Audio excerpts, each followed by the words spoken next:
अगर आपके फ़ोन में आई कांट इंस्टॉल का एरर आ रहा है तो सबसे पहले आपको अपने फ़ोन का स्टोरेज चेक करना है।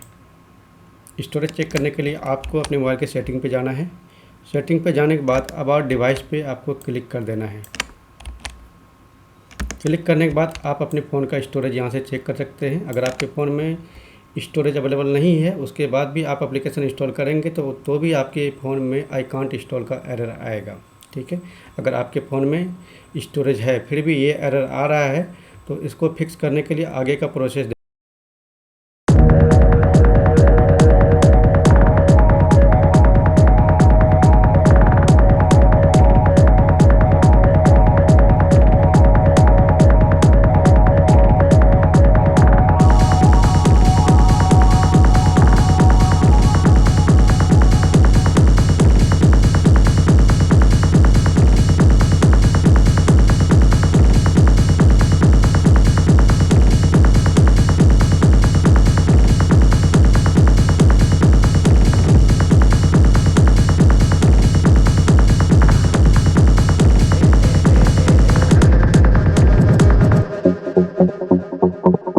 Thank you.